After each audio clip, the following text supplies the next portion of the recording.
All right, I'm sure a lot of people are going to be interested in this one.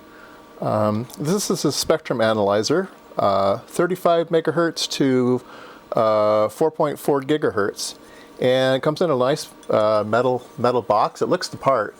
Now, everybody knows I hate PC connected instruments. I like them all in one. But a lot of people are very fond of PC-based instruments. They're very, very small. You already have a PC, so it lowers the cost of a lot of things. So this is going to appeal to a lot of people. So before we can try this thing out, we're going to have to find some software for it. Now, finding the software for this is not exactly trivial, so I will tell you exactly where to go. All right. So we will need some software, and the way you get that is here at the website wl4jal.de, Deutschland. The one that you want is the third down in the list here. It says NWT 4000/6000 PC software. And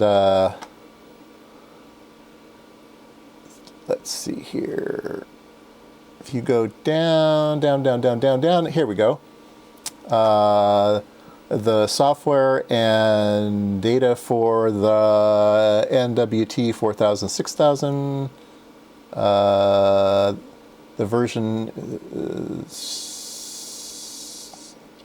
my German's not very good. So this is the software for Windows, and this is the one you want. So the very first one here is NWT4 setup 111. So the first software I tried online that I found was 1.09, and I could not get that to work at all, so do not do that. Come here and get this version 11, and it works fine with this unit. So you download this zip file, and it just contains one file, which is an executable that installs the software for you. All right, so we have a icon here on the page, and we can change the size of the window. When it comes up, originally it's small. You can just drag the corner here and make it big. We can hit continuous, and we will be getting a sweep, okay? Okay, so what I'm doing is I'm taking the output of the cow from my spectrum analyzer, and I'm going through a splitter, okay? And I'm splitting it, so I'm sending it both to this unit that we have, plus I'm sending it to this, okay? And you can see that the 300, let me stop this just for a second. You can see that the 300 megahertz is a comb generator, a square wave, and it's giving out 300, 600, 1200. It's giving out 900, 1200. It's giving out all of the harmonics, and so that's what the output is supposed to look like. Okay, and if you take a look at the output that we got, it doesn't look right. It doesn't look right at all. So I'm really confused about that, and I don't know what's going on. The other thing that's going on is if I put the spectrum analyzer into sweep mode, it's generating noise, and that noise is getting through the splitter and showing up here. So all that junk down there at the bottom is just noise coming out of the device and cluttering up the signal into the HP unit. But if I stop the sweep on the on this new analyzer, then it's nice and clean. Okay, so I'm not too worried about that because that doesn't come up too often. It is something you need to worry about, like the Tiny SA has that.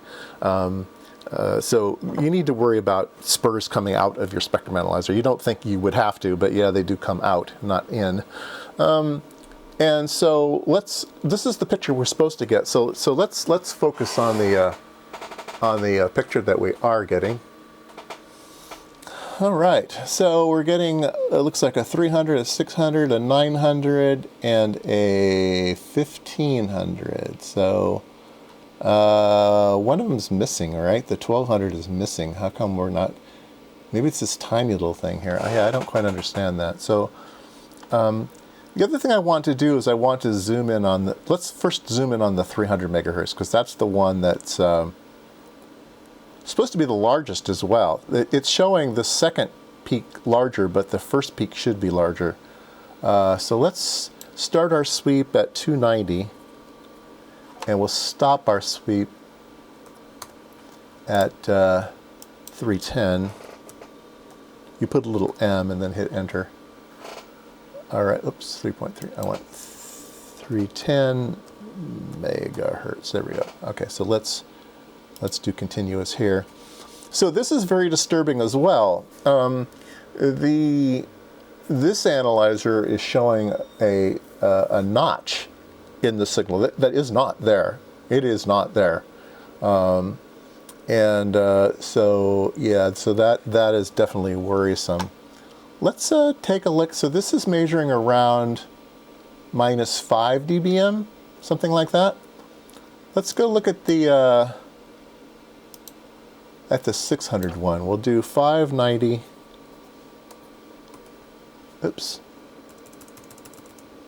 590 megahertz to 610 megahertz. 610 megahertz. All right, let's take a look at that. This one has the funny little spike there, and it is down to -10 dBm. So if you zoom in on them, the powers are right. But if we zoom out, the powers were wrong. So it's like it's skipping. It doesn't have good resolution when it's running. Maybe we can change that. All right, so let's sweep from 100 to 1 gig. All right. And yeah, see, our picture is different now. It's much, much different. We're getting more spikes, but the intensities are all wrong once again. So we might have to set the resolution bandwidth better on this thing, or sweep it slower. Let's see what we can do. Let's stop this. Frequency. Let's see here. Settings. Clock frequency, limit and stuff. Don't want to change this. Color, fonts, no.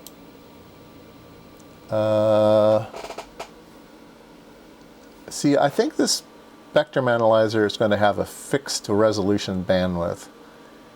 And yeah, I don't think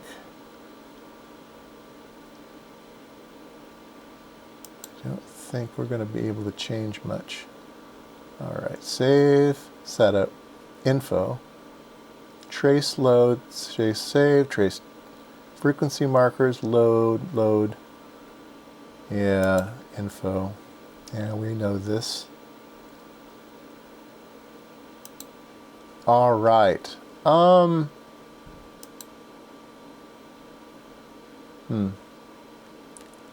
So right away it's failing, right? It's just not acting right. Now it does, like, you know, I shouldn't say it's failing entirely, but it's certainly something. It's not going to, if you had this and you had nothing to compare it to, that's when you're going to get in trouble, because you're going to look at this and you're going to believe it. You don't have any other instrument to register it against and say, oh yeah, it really, these spikes in here aren't real, right? These aren't real. These things right here at 400, 500, yeah, those aren't real. Those are internal spikes. So it doesn't do a good job of removing its own, getting out of its own way. Yeah, there's a whole bunch of harmonic spurs and stuff in here and weird stuff. So unfortunately, and if you zoom in, then it's wrong as well. It's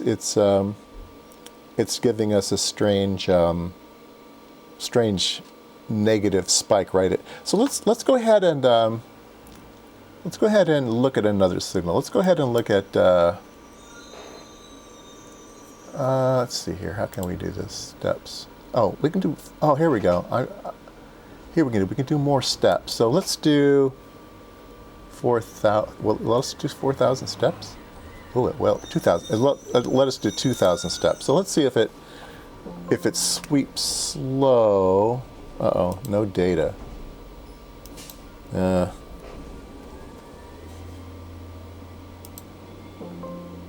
No data. Oh, it gets partway across, then stops.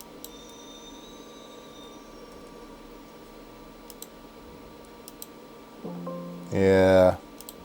So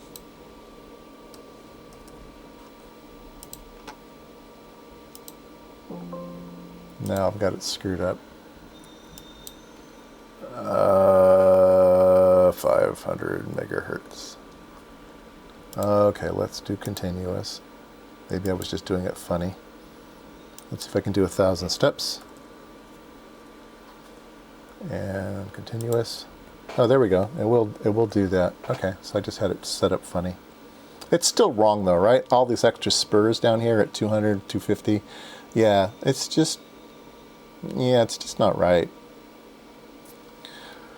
Okay, so ignoring that, let's see if it can actually look at modulation. That's always my real test, is whether this thing will look at modulation correctly or not. So let's assume we're going to look at a. Let's stop this.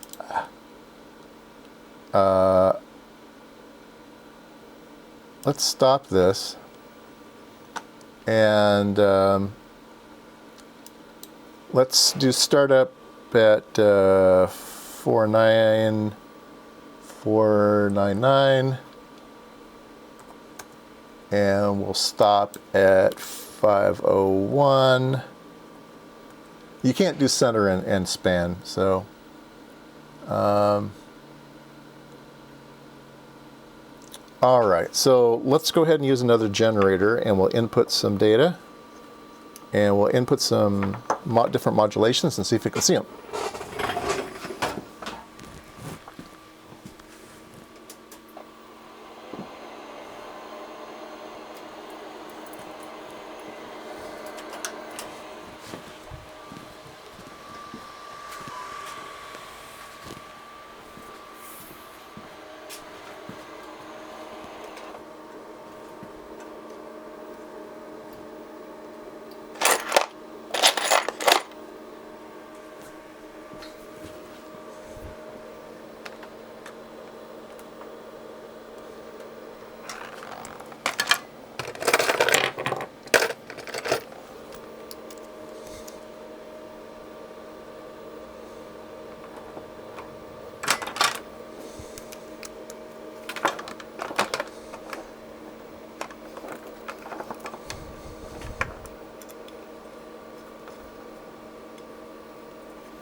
All right, so I have 500 megahertz with 10 kilohertz AM modulation 50%, and we seeing this big blob of stuff, which is just completely wrong. So the resolution bandwidth of this spectrum analyzer is very, very poor.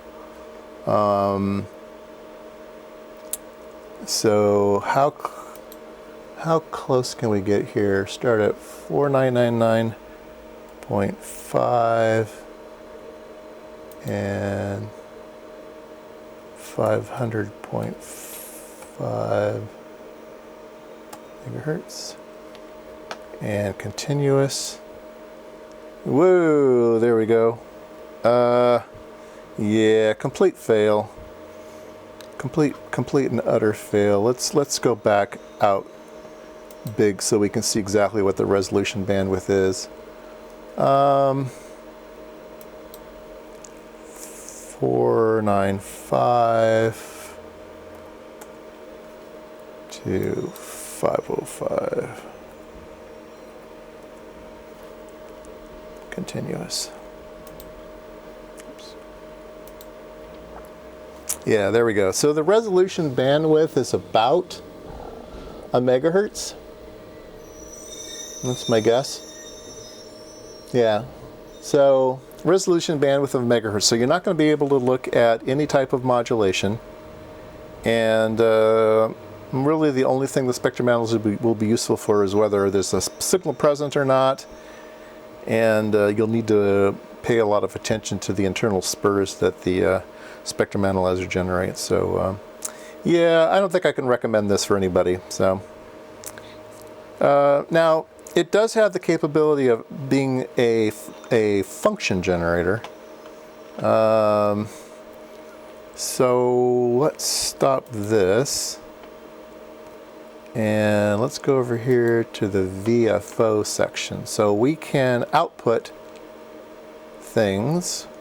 So let's try that. All right, so there's two tabs here. We were on the spectrum analyzer, and if we hit the VFO tab, we're now outputting signals. So there's an input connector and an output connector. So the output connector is going into the spectrum analyzer, the HP spectrum analyzer. So I have it set to 3. What do I have it set to? 300 megahertz.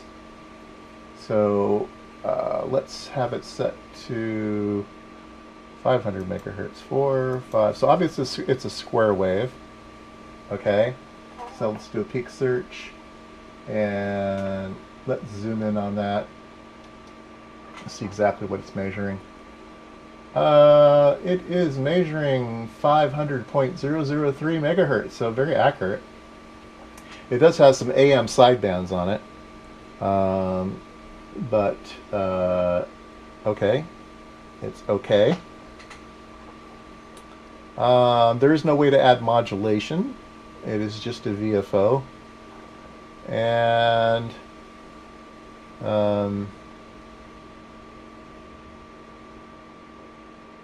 okay, so it is what it is. It goes down to hertz.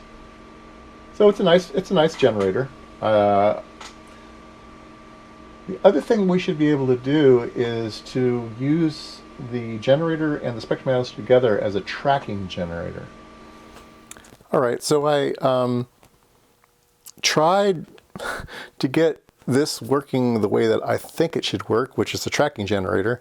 It'll output and run through things like a filter or something and go into the input. Should be able to measure things like that. I just couldn't do it. I don't know. I'm not familiar with the software quite, but I was not able to actually do that. Anyway, I think it's enough though to give you the information you need if you want to buy one of these things or not. You're going to spend a lot of time in the software. You need a PC in addition to the unit. And it has poor resolution bandwidth, and it has a lot of noise and extra spurs in the signals and stuff. So if you can live with all of that, I think the price is probably okay, but it does have a lot of limitations.